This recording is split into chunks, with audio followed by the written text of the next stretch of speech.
예수님의 동생 야고보가 쓴 편지 야고보서는 시작하면서 내 형제들아 너희가 여러 가지 시험을 만나거든 온전히 기쁘게 여기라.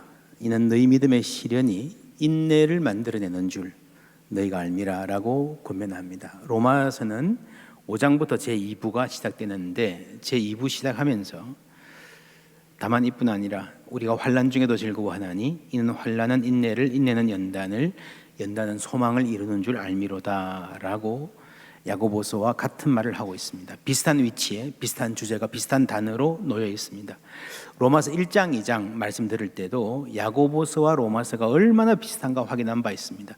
오랫동안 많은 사람들이 야고보서와 로마서가 정반대의 말을 하고 있다는 생각이 팽배했는데 그것은 지나치게 구원론에만 관심이 쏠려 있었기 때문입니다. 여기서 말하는 구원론은 개인이 천국 가는 자격을 얻는 방법이라는 좁은 정의입니다. 개인이라고 하는 렌즈를 통해서만 본다면 우리는 성경의 그 광폭의 메시지를 이해할 수 없습니다. 한 예로 바울이 말하는 환난, 인내, 연단, 소망을 개인적인 차원에서만 생각하는 것입니다. 사람이 큰 고난, 어려움을 당하면 주위에서 그렇게 위로합니다. 괜찮아, 하나님이 너에게 복 주시려고 그러시는 거야. 이렇게 말하면 위로가 됩니까? 될 때도 있지만 안 될 때도 있습니다. 김병년 목사님이라는 분이 계십니다. 난 당신이 좋아 라는 책을 쓰셨어요. 많은 분들이 아마 읽으셨을 것입니다. 참 좋은 책입니다. 이 김 목사님이 사모님이 셋째 아이를 낳고 얼마 안 돼서 며칠 후에 갑자기 쓰러집니다. 병원에 실려갔는데 수술해야 됩니다. 수술이 잘 되면 모르지만 실패하면 생명을 보장할 수 없습니다. 수술이 성공한다면 식물인간으로 지내게 될 것입니다. 그렇게 수술해서 계속 누워 계신데 아무리 울고 불고 매달려도 기도해도 사모님 꼼짝하지 않습니다. 오히려 더 어려운 일이 생깁니다.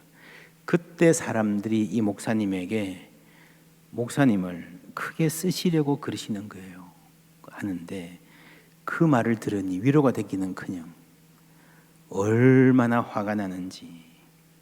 아니 나를 이렇게 만들어 놓고 아내를 이렇게 고통스럽게 누워있게 하고 우리 자식들 정말 중요할 때에 한참 엄마 손이 필요할 때에 재롱 떨고 커야 할 때에 엄마 없이 이렇게 고생시키고 뭘 얼마나 대단하게 쓰시려고 얼마나 대단한 복을 주시려고 그러시나 도저히 용납되지 않는 말이라는 것이었습니다. 환난, 인내, 연단, 소망을 적어놓고 보니 이 마지막에 나오는 이 소망이라는 게 아무리 커도 이 말이 안 된다 라고 생각을 하게 되는 거죠. 바울이 이 소망이라는 말을 어떤 맥락에서 썼을까요? 사도행전 맨 마지막에 보면 바울이 죄수의 몸으로 로마로 압송됩니다. 그때에 로마에 살던 로마 유대인 지도자들을 불러서 만납니다. 그 자리에서 한 말, 이름으로 너희를 보고 함께 이야기하려고 청하였으니 이스라엘의 소망으로 말미암아 내가 이 쇠사슬에 매인 바 되었노라. 내가 지금 이런 고난을 투옥을 감내하고 이런 치욕을 고생을 감내하고 사는 것은 소망 때문이다. 그런데 이 소망이 나 개인의 소망이 아니라 누구의 소망이에요? 이스라엘의 소망이라는 거죠. 민족이 회복되는 소망이라는 거죠. 그리고 그 민족이 회복되어서 온 세상이 그 민족 통해서 이 백성 통해서 복을 받는 구원 얻는 이 우주적인 소망 이 이루어지는 큰 과정에서 바울은 자신이 지금 당하고 있는 고난을 위치시키는 거예요. 그래서 이 그림은 이렇게 그려야 됩니다. 점점 넓어지는 거죠. 환난, 인내, 연단, 소망, 믿음의 길을 걸을수록 이제 이 소망이 개인적인 차원의 소망도 있지만 하나님이 나를 통해서 이 세상에 하시는 일에 대한 감각이 커지는 겁니다. 아브라함이 하나님께 부름받았을 때의 소망이 무엇일까요? 처음에는 그냥 아들 하나 낳고 웬만큼 살다가 가자였을 거예요. 그래서 아들 하나 갖는 것 얼마나 힘들게 기다렸습니까? 고통 가운데에.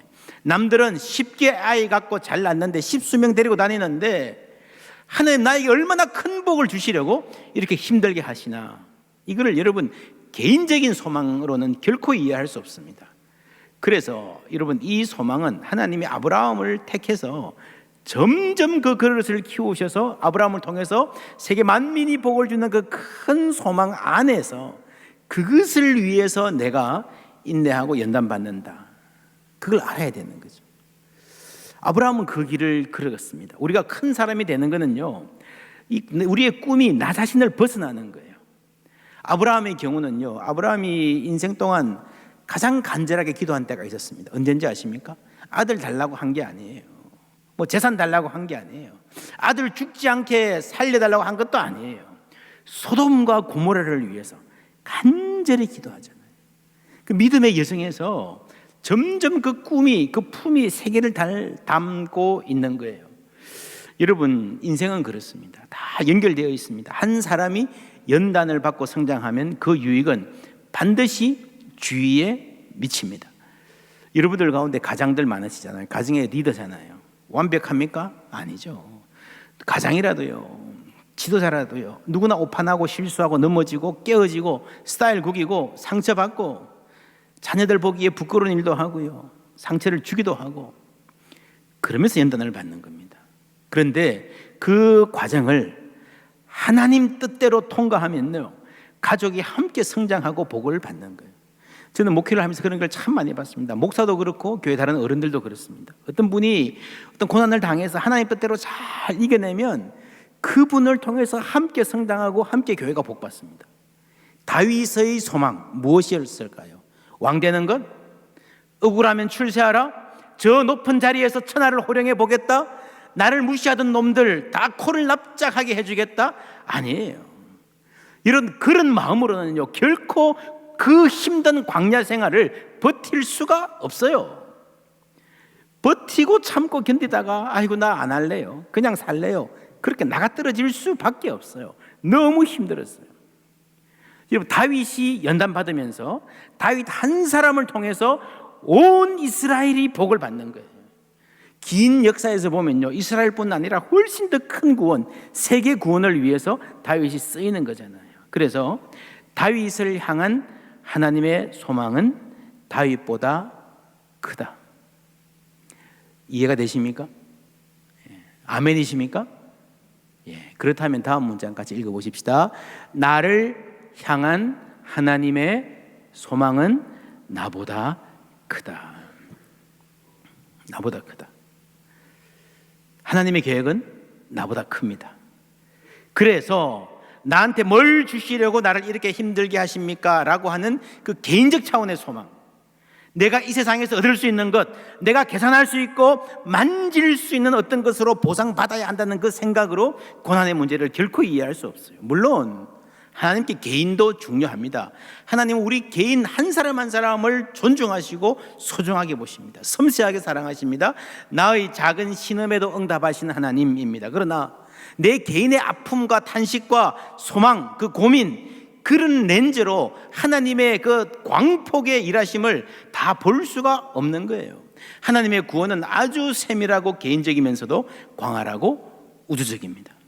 그래서 하나님의 계획을 보려면요, 현미경도 있어야 되고 망원경도 있어야 됩니다. 성경은 때로 현미경을 들이대면서 우리 마음속에 있는 내가 몰랐던 미세한 고민, 욕망, 소망을 해부하기도 하고, 또 망원경을 주셔서 큰 역사를 바라보게 합니다. 5장 12절부터는 아담의 죄라는 말이 나오지요. 망원경을 길게 뽑아서 역사 전체를 보게 하는 대목입니다. 세상에 왜 죄가 들어왔나. 그런데 여러분, 우리가 지금 백통하면서 구약 성경을 쭉 읽고 있는데 아담이라는 이름은요, 성경에 잘 나오지 않습니다. 성경 초반에 11장 이전에 조금 나오고요. 이름 기억하십니까? 아담 본 적 있어요? 족보에 좀 나오고 아담은 거의 안 나와요. 거의. 대부분 구약의 본론은 아브라함, 모세, 다윗과의 언약, 그런 내용들로 계속 되는 거지, 뭐 야곱 이야기 자주 나오고요, 이스라엘. 아담 이야기는 잘 안 나옵니다. 왜 그런지 아십니까? 아담까지는요, 창세기 11장까지는 세상의 프로블럼, 문제를 말하는 것입니다. 12장부터는 아브라함을 택해서 이제 이스라엘을 통한 구원을 펼치시는 이 구원의 이야기입니다. 이 구원의 이야기가 성경의 본론이고 핵심입니다. 창세기 11장까지는 그래서 아주 간단하게만 우리한테 전해주시는 거예요. 세세히 설명하지는 않습니다. 그래서 무슨 말인가 하면은 선악과에 대해서, 아담의 원죄론에 대해서 우리가 모르는 것이 많다는 거죠. 설명하기 힘듭니다. 오랫동안 서구의 신학자들이 너무 개인주의적인 시각으로 이 죄의 문제에 접근했기 때문에 설명이 많이 엉켜 있습니다. 예를 들면 아담이 죄를 지었는데 왜 내가 벌을 받아야 해? 연좌제야? 하는 질문이 있을 수 있습니다. 그리고 죄를 지은 그 죄성이라는 게 피를 타고 유전되듯이, 무슨 병이 유전되듯이 유전된 게 원죄다라고 하는 이해도 있습니다. 그렇지 않습니다. 성경적이지 않습니다. 성경은 아담을 통해서 세상에 죄가 들어왔고 또한 우리 모든 사람이 각 사람이 죄를 지었다라고 말합니다. 성경은요, 여러분, 인간을 공동체적 존재로 봅니다. 사람은 나 혼자 잘 살면 잘 살 것 같다고 착각하지만 결코 그렇지 않습니다. 여러분, 지금 이 코로나 때 보면 특별히 그렇지 않습니까? 내가 아무리 잘해도요, 저기 어디서 누가 잘못하면 다 고통받는 거예요. 서양의 선진국들이 왜 이 코로나에 약한지 아십니까? 다 개인주의이기 때문에. 개인주의, 함께 사는 법을 모르는 거예요. 그 서양은 인간관 자체가 개인적 존재로 보는 겁니다. 우리 이 한국 사람들은 여러분 공동체적으로 인간을 봅니다. 이게 성경에 가까워요. 여호수아서에 보면은요, 아간이 범죄했는데 나라가 전쟁에서 지고 벌을 받잖아요. 그 인간이 공동체적 존재, 연결된 존재라는 겁니다. 아담의 죄를, 그 결과를 가장 잘 설명하는 단어는 대표라는 말입니다. 축구를 하는데 손흥민이 골을 넣으면요, 손흥민은 혼자 이기는 게 아니고 팀이 이기잖아요. 그렇죠? 그 팀이 국가대표라면 온 국민이 이기는 겁니다. 나는 그라운드에 가지 않아도, 나는 그냥 TV만 보고 있어도, 아니 보지도 않고 잠자고 있어도요, 국가대표가 이기면 우리가 이겼다 그래요. 우리가 이겼다. 그렇죠? 이게 여러분 축구니까 실감이 안 나지 실제로 전쟁이라 생각해 보십시오. 한국과 일본이 전쟁을 벌여요. 어떻게 되겠습니까? 계백과 김유신이 각각 나라를 대표해서 전쟁을 벌였어요. 우리 장수가 이기면요, 우리가 이기는 거예요. 계백이 졌다라는 소식을 듣자 삼천 궁녀들이 낙화하면서 자살을 하잖아요. 죽는 거예요. 노예가 되는 거예요. 여러분, 점령을 당하는 거예요. 우리 대표인 아담이 졌어요. 그래서 죄가 세상에 들어왔습니다. 죄가 다스려요. 사탄이 다스리는 겁니다. 사탄은 이 통치의 도구가 사망입니다. 사망이라는 채찍을 휘두르면서 모든 사람을 꼼짝 못하게 올가맵니다.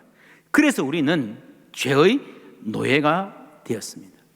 그런데 예수 그리스도께서 오셔서 우리를 대표해서 싸우시고 그 싸움에서 이기셨습니다. 그래서 우리가 이긴 거예요. 우리의 대표이신 예수님이 이기신 거예요. 성경이 그 말을 하는 거예요. 여러분, 구약 성경에 보면요, 다윗이 골리앗과 싸웁니다.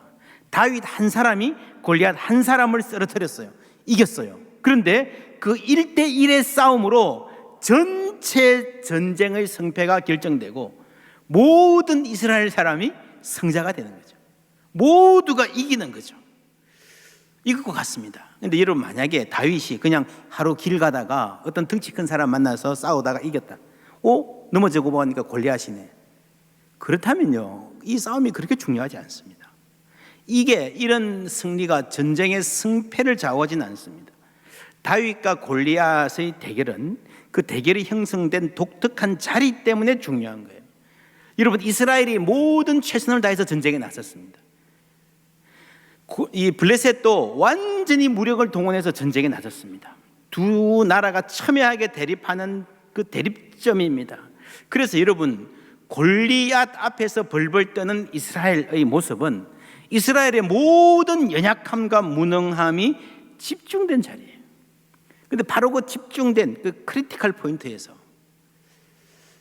빵 하고 다윗이 골리앗을 쓰러뜨림으로써 완전히 나라의 운명이 갈린 것입니다. 역전이 된 것입니다. 여러분, 큰 빌딩에 다이너마이트 좀 폭파한다고요, 빌딩 자체가 무너지지는 않습니다. 옥상에 물탱크만 날아가든지 몇 개 층이 손상을 입을 수는 있겠습니다. 그런데 그 건물의 디자인을 잘 아는 사람이 건물의 가장 핵심적인 어떤 부분에 다이너마이트를 장착해서 빵 터뜨리면요, 와르르 무너지는 거예요. 그래서 블레셋이 와르르 무너진 겁니다. 여러분, 그리스도께서 달린 십자가가 세상의 선과 악이 하나님과 악이 싸우는 결정적인 싸움의 전장이 있었습니다. 거기서 십자가로 그리스도께서 이기신 것입니다. 어떤 방법으로 이기셨는가? 19절 함께 읽습니다.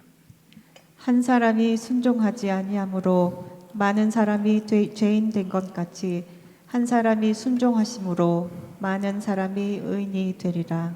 아멘. 네, 아담이 순종하지 않아서, 우리가 순종하지 않아서 죄인이 되었는데, 이제는 예수님 한 사람이 순종함으로 이 땅에 하나님 나라가 들어왔어요. 이제는 우리는 예수님 덕에, 예수님의 은혜로 그 백성이 되어서 이제 우리도 그 나라에서 예수님처럼 순종하며 사는 것이 신앙생활입니다. 바울은 로마서를 쓰는 목적, 스스로 인생을 걸고 복음을 전하는 목적을 이렇게 말합니다. 1장 5절 다 같이 읽습니다.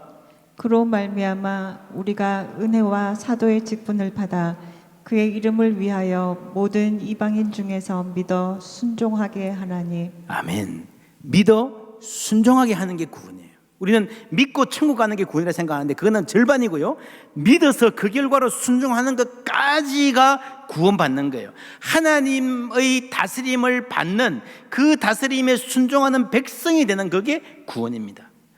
오늘 이 말씀에는 사실 읽어보면요, 아주 어려운 대목이 많습니다. 제가 하나하나 다 해설하려고 하면은 시간이 너무, 오늘 밤을 새도 모자랄 만큼 많이 걸려서 오늘은 간단하게 하겠습니다. 제가 하다 보니 이 로마서로 책을 써야 되겠다는 생각이 있습니다. 여러분 잘 염두에 두셨다가 궁금한 점은 그때 푸시고요. 오늘 중요한 포인트만 제가 말씀드리겠습니다. 13절, 죄가 율법 있기 전에도 세상에 있었으나 율법이 없을 때에는 죄를 죄로 여기지 아니하였느니라. 20절, 율법이 들어온 것은 범죄를 더하게 하려 함이라.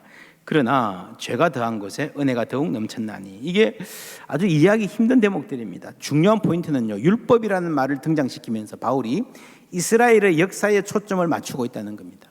물론 아담을 말하지만 아담을 말하는 이유는 그냥 죄의 기원을 철학적으로 설명하려는 것이 아니라 하나님이 천지를 창조하시고 아담에게 온 세상을 통치하는 통치권을 주셨어요. 왕을 대리해서. 하나님의 형상이잖아요. 아담은요, 출발이 좋았습니다. 하나님의 버금가는 영광을 차지했어요. 온 세상이 복종하는. 그런데 어떻게 인간이 그 영광된 지위를 잃어버리고 죄의 노예가 되어서 비루하게 벌벌 떨면서 살게 되었는가 하는 이야기. 그리고 거기에 대한 하나님의 대책은 무엇인가를 말하는 것입니다. 하나님이 아브라함을 택하시죠. 이스라엘을 죄에서 해방시키셔서, 이집트에서 해방시키셔서 거룩한 나라를 만드시려고 율법을 두셨어요. 그렇게 통해서 이제 다시 하나님이 구원을 이어가시려는데 그 율법을 받았던 이스라엘 백성들이 그 율법을 행하지 못하였습니다. 지키지 못하였습니다. 율법이 들어온 것은 범죄를 더하게 하려 함이라. 이것은 무슨 말일까요? 율법이 들어와서 사람들한테 죄를 많이 짓게 만들었다는 말일까요? 아니에요. 이 말은 율법이 들어온 것은 범죄를 확대하게 하려 함이라고 번역할 수 있습니다.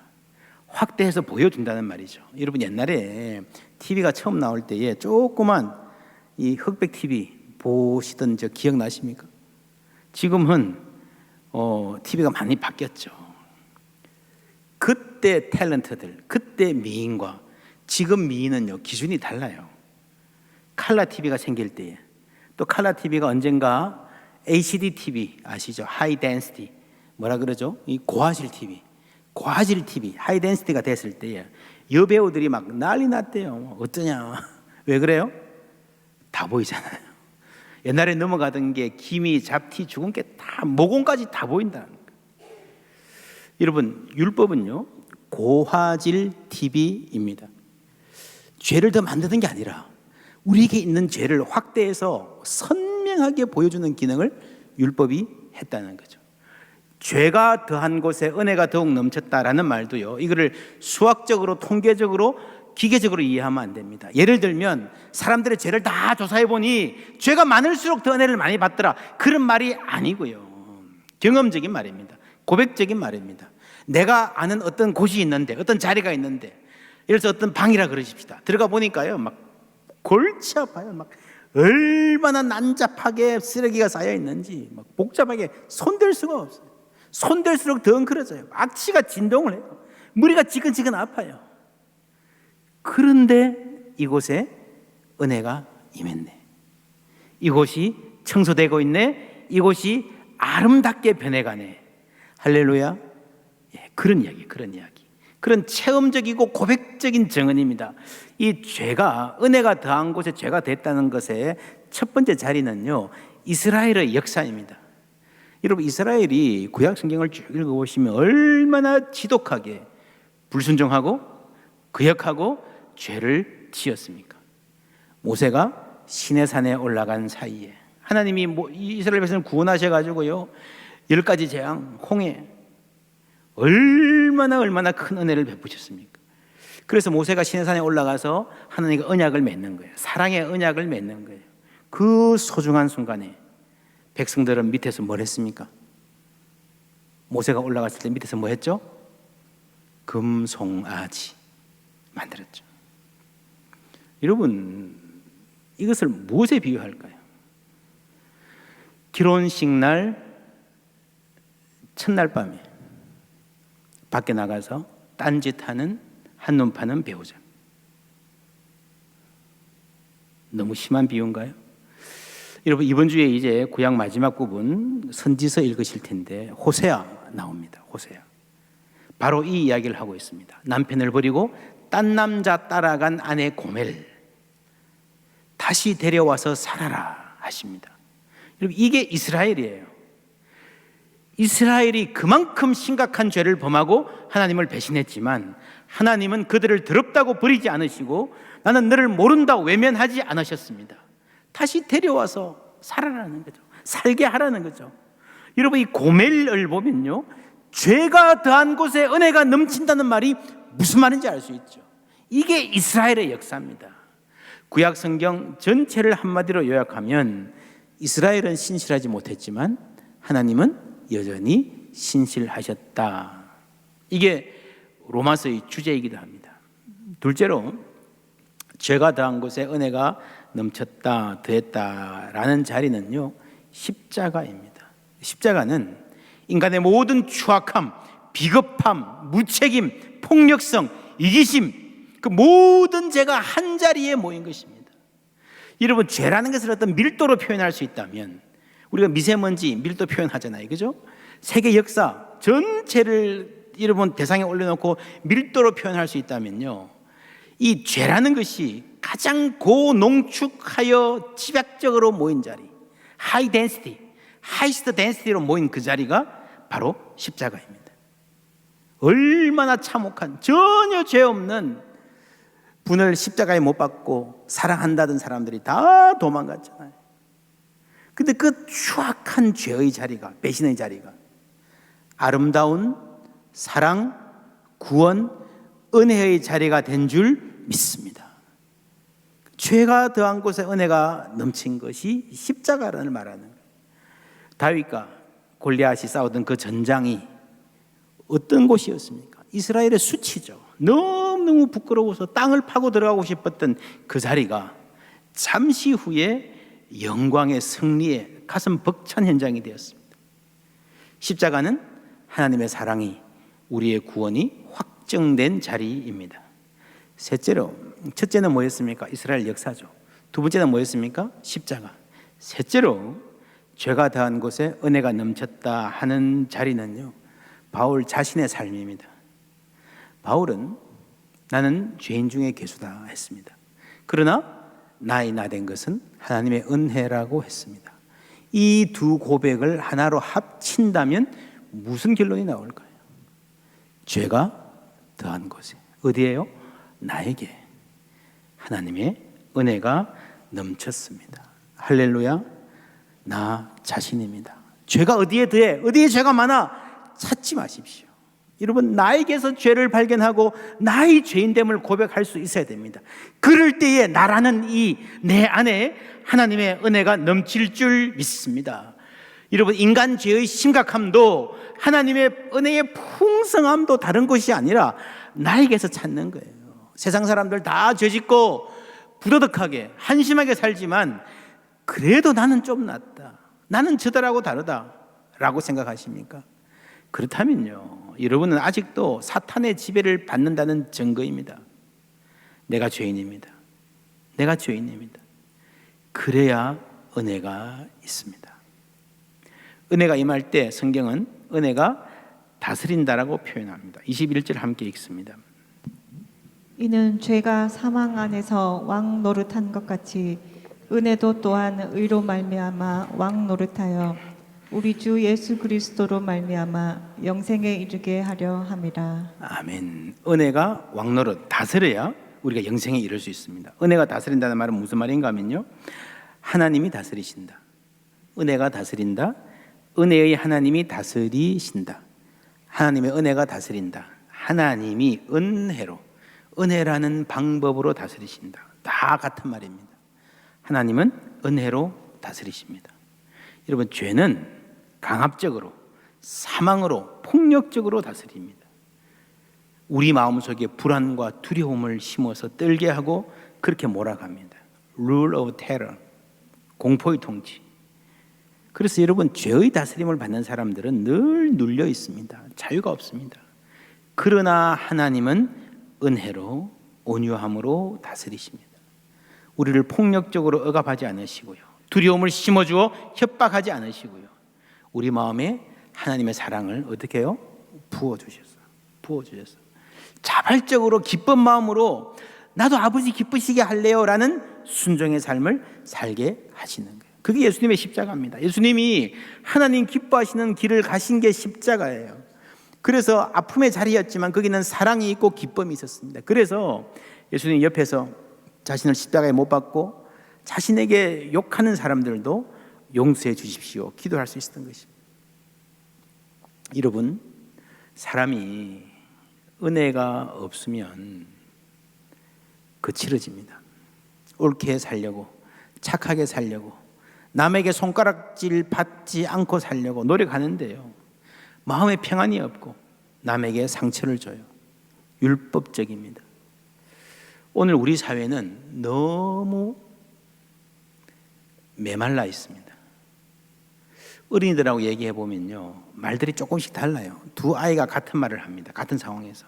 한 아이는 그렇게 하면 아빠에게 혼나요 그러는데, 다른 아이는 그렇게 하면 아빠한테 죽어요 그래. 다르죠? 조금 다른 것 같지만 큰 차이일 수 있습니다. 왜 그래요? 여러분, 어른들의 말이 거칠어져 있기 때문입니다. 말은 공기와 같이 다니면서 듣는 이에게 영향을 끼칩니다. 그리고 얼마 가는 친구들, 사회 환경 다치기도 합니다. 여러분, 요즘에 인터넷 환경은요, 이 문제를 더욱 심각하게 만드는 것 같아요. 건전한 내용, 차분한 분석, 평범하고 격식을 갖춘 말과 내용은 인터넷에서 인기가 없습니다. 조회수를 높이려면 과장, 비판, 공격적인 말들, 그러다 보니까 우리 사회의 언어가 너무 폭력적이고 자극적이 되어 있습니다. 연일 신문에 나오는 말들 보십시오. 옛날에도요, 정치인들이 치고받고 싸웠지만 오늘처럼 극단적이고 무시무시하고 비루한 말로 싸우지는 않았습니다. 신문의 칼럼들도 대부분 차분하게 깊게 분석하는 내용보다는요, 같은 말, 별거 아닌데 같은 말을 더 극단적으로, 더 기분 나쁘게, 더 공격적으로 하는 사람에 의해서 신문 지면도 채워지고 있습니다. 그런 말들이 우리 공기를 더럽히고 있습니다. 독성이 있는 공기가 되어서 우리의 몸에, 영혼에 침투합니다. 우리의 말을 비루하게 하고 우리의 마음을 거칠게 하고 있습니다. 여러분, 사람이 말이 폭력적이 되면요, 생각이 폭력적이 되고, 생각이 폭력적이 되면 사람 자체가 폭력적이 되는 겁니다. 오늘 우리 그리스도인들은 어떻습니까? 좀 더 온유하고 부드러운 말로, 우리라도 이 사회에서 품격을 갖춘 태도로 살아야 하지 않겠습니까? 할 수 있습니다. 은혜가 다스리면 할 수 있을 줄 믿습니다. 판단하는 말보다는 품어주는 말, 속단하는 말보다는 기다려주는 말, 약점을 찾아 공격하는 말보다 위로해주고 용기 주는 말 할 수 있습니다. 은혜가 다스릴 때에. 여러분, 은혜가 다스린다는 말은 내가 순종해야 된다는 거예요. 우리 쪽에서 하나님이 감동 주실 때에 순종하는 연습이 필요합니다. 누구나 약한 부분이 있잖아요. 우리 아빠는 운전할 때는 완전히 딴 사람 된 것 같아요. 평소에 너무 점잖은데 운전하면 막 이 미친놈 그러고 무슨 XX 막 나오는 분들 있잖아요. 고칠 수 없을까요? 이렇게 보면 어떨까 싶습니다. 그런 일이 있으면 일단 한번 숨을 쉬고 꼭 말해야 되겠거든. 천천히. 저분 왜 저러실까? 이거 천천히 해야 됩니다. 빨리 하면 안 됩니다. 저분 왜 저러실까? 이상하게요. 마음이 안 내켜도요. 그렇게 말해 보면 조금 이해가 돼요. 그렇죠? 서너 번만 그렇게 연습해 보면요. 이게 입에 붙어요. 오늘부터 연습해 보십시오. 말을 바꾸면 태도도 바뀝니다. 살다 보면 내가 공격당할 때도 있죠. 그럴 때도 예수님처럼 인자한 웃음과 여유로 대할 수 있다면 얼마나 좋겠습니까? 우리가 자꾸 판단하고 남을 공격하는 것은요, 은혜가 없어서 그래요. 불안해서 그렇습니다. 그런 사람 불쌍히 여기십시오. 최근에 어떤 절에 불이 났는데 그 사람이 평소에 기독교인이라 그러면서 여러 차례 소란을 피웠다는 보도가 있었습니다. 얼마나 참담한 일입니까? 우리하고는 상관없는 좀 이상한 사람의 일이야 할 수 있습니까? 그러기 힘듭니다. 왜냐하면요, 비슷한 일들이 많이 있었기 때문입니다. 밤에 절에 가서 불상을 훼손한다든지, 마을 입구 장성을 톱으로 벤다든지, 땅 밟게 한다면서 그들의 종교를 모욕한다든지. 아니죠. 기독교인이 기독교를 모욕하는 겁니다. 우리가 하나님을 모욕하는 거예요. 교회가 이런 일에 대해서 경각심을 갖고 사과하고 회개하고 바로 가르쳐야 되는데 그렇지 못했습니다. 그 결과 지금 교회가 얼마나 방자해졌는지, 그 결과 얼마나 손가락질을 받고 있는지 여러분 아십니까? 여러분 자녀들, 여러분 손자 손녀들 직장에 가서 크리스찬이라는 이름 달고 살기가 얼마나 힘든 세대가 되는지 아십니까? 친구들 사이에서 신앙생활 유지하기가 얼마나 힘든지 아십니까? 역사를 보면 교회가 망하는 이유는요, 외부로부터의 핍박이 아니에요. 바깥 사회가 타락해서 교회가 망한 적은 한 번도 없습니다. 내부로부터 교만해서 망하는 거예요. 자꾸 힘으로, 억지로, 은혜의 방법이 아닌 세상의 방법으로 뭘 하려고 하니까 망하는 거예요. 우리 예수님은 그런 분 아니잖아요. 왜 이렇게 되었습니까? 그래도 우리에게 소망이 있는 것은 죄가 더한 곳에 은혜가 넘쳤다는 말씀입니다. 다시 말씀드립니다. 이 말은 네가 가장 죄가 많다 이 말이 아니고요, 죄를 아는 사람이란 말이에요. 하나님 앞에서 자신의 연약함과 부족함을 인정하는 사람들에게 하나님께서 은혜 주신다는 말입니다. 맞습니다. 나는 죄인입니다. 우리는 죄인입니다. 목사로서 그리스도인으로서 한량없이 부끄럽습니다. 이런 고백 위에 자복하고 통회하는 마음 위에 하나님 은혜 주실 줄 믿습니다. 은혜 주시면 어떻게 됩니까? 은혜가 다스리는 사람이 되는 거예요. 은혜의 방식으로 살아가는 사람이 되는 거예요. 이전에는 내 잘난 맛으로 살아왔는데 이제는 하나님 높이는 기쁨으로 살아가는 거예요. 내가 얼마나 옳은지 목소리 높이고 살던 사람들이 점점 부드러워지는 거예요. 예수님 닮아가는 거예요. 내가 바득바득 우겨서 그래 네 잘났다 저쪽에서 손을 들어야 게임이 끝나던 삶이 아니라 이제는 나를 낮추어도 사람들이 찾아오고 사람들이 귀를 기울이고 하나님이 높여주시는 사람이 되는 거예요. 이전에는 양보라는 것을 통 몰랐는데 이제는 내 것을 내어주고도 감사하는 사람이 되는 거예요. 그것이 예수 닮아가는 삶입니다. 그것이 은혜가 다스리는 삶입니다. 이런 사람들을 통해서 하나님께서 이 땅에 소망을 이어가실 줄 믿습니다. 어려운 시대라 그러지만 복음은 힘을 잃지 않았습니다. 복음은 여전히 능력 있습니다. 이 소망 가운데서 복음의 능력으로 환난 중에도 기뻐하며 하나님께 영광 돌리는 우리 모두 되기를 주님의 이름으로 축원합니다.